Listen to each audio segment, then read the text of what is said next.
Hi everybody, it's Øyvind Martinsen here, and in this video we are going to talk about equipment. The amount of photographic equipment offered on the marketplace is close to infinite. I will give you some advice so you don't get lost in the jungle. Throughout the course I will go more into details about the use of the equipment. If you are using another brand than mine, it works fine too. My recommendation is only for guiding. You can select whatever you want for your own work. Here is a basic package I recommend. You need a tripod with a ball head, camera housing, one wide-angle lens, one macro lens, one telephoto lens, cable release, graduated neutral density filters, polarizing filter, 2 extra batteries, plenty of memory cards, photo bag or backpack, memory card reader, and a computer or laptop with, for example, Adobe Lightroom photo editing software. When it comes to camera housing, I am using cameras from Canon, but other brands are of top quality also, for example Nikon. A wide-angle lens can be one with a focal length from 10mm up to 35. The smaller the focal length is, the wider the field of view. For example, with an 18mm wide-angle lens you can have large depth of field from, for example, 0.4 meter up to infinite. My favorite lens is the Carl Zeiss 18mm wide-angle. It has a manual focus only and it has super quality. I use it mostly for landscapes, but also for documentary and sometimes for wildlife in landscapes. I also use the Canon 24 to 70mm zoom lens, which is super for landscapes and documentary work. A zoom lens is one that has a variable focal length, and one of the advantages with a zoom lens is that you really have several lenses in one. I also use a Canon 85mm lens, which is tack sharp and good for landscape photography. Macro lens. I'm using the Canon 180mm macro lens. A macro lens is a special lens that you can use for detailed close-up photographs of microscopic subjects. With a macro lens you can focus on close-up distances from 30 centimeters and closer. The focal length of a macro lens is normally from 50mm up to 200. If you don't have a specialized macro lens, you can use extension tubes, for example on a 70 to 200mm zoom. Then you have a cheap solution for a macro lens. You will also save weight out in the field by not bringing one extra macro lens, but only the extension tubes.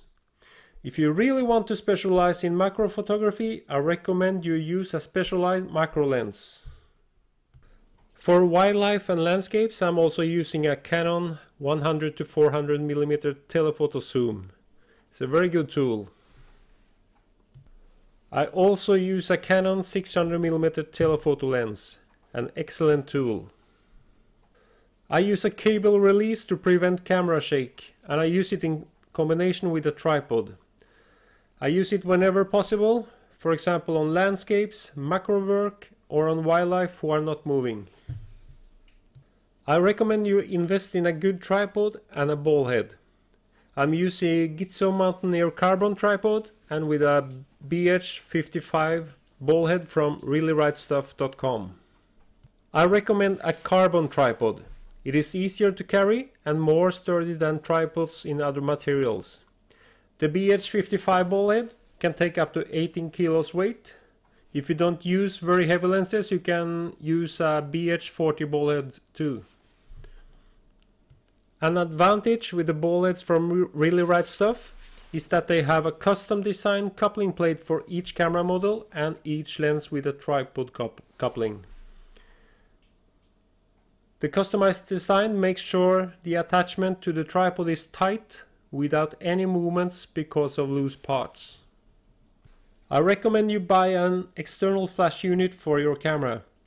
The built-in flash on some cameras is useful only when you have the subject close to the camera. With an external flash, you can light up subjects farther away from the camera, and you can also direct the light in various directions. I also use my flash with a cable or a wireless connection. For wildlife flash photography, I also add a flash beamer, which reinforce and narrow the flash beam.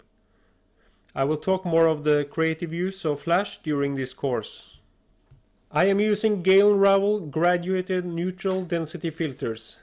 They are from Singray.com to control light in difficult contrast situations.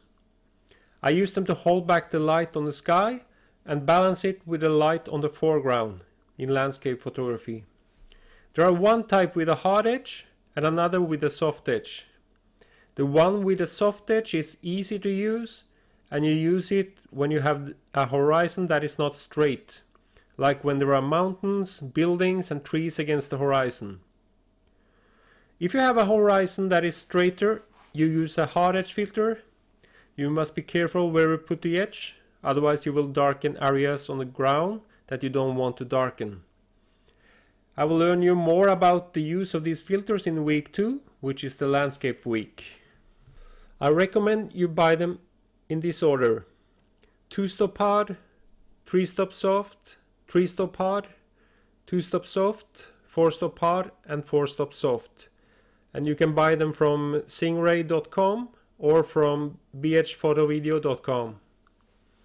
You can handle them in front of the lens or use a cooking pea filter holder. Remember also to buy an adapter ring for your lens diameter. You may wonder what a stop is. For each stop we half or double the amount of light depending on if we are going up or down in the stops.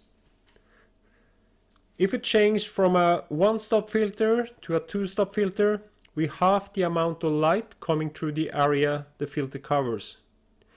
The other way, if we go from 2-stop to a 1-stop filter, we double the amount. And it's the same relationship, half or double the amount of light between 2 and 3-stop and between 3-stop and 4-stop. Here is the cooking pea filter holder with an adapter ring. You can attach them in front of the lens, and you can use them to hold the graduated neutral density filters if you don't want to handhold them. I also carry around a variable neutral density filter. There are many types on the market, but I am using a variable neutral density filter from Singray, and I can adjust the darkness from 2 stops to 8 stops. With the filter, I can obtain long shutter speeds at midday sunlight. It can be useful if you, for example, want a soft and blurry look on a waterfall in full sunlight.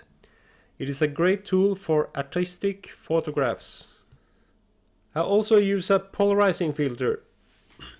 A polarizing filter is attached in front of your lens, and it's useful, for example, if you want to deepen the blue sky. The filter works best when you have the sun at 90 degrees to the lens. For example, if you have a blue sky and white clouds, you will increase the contrast by darkening the blue sky. The polarizing filter can also remove reflections on blank surfaces, for example on lakes, sea, wet vegetation and windows. You have to rotate the filter to obtain the wanted effect. And what you see in the viewfinder is what you get on the image.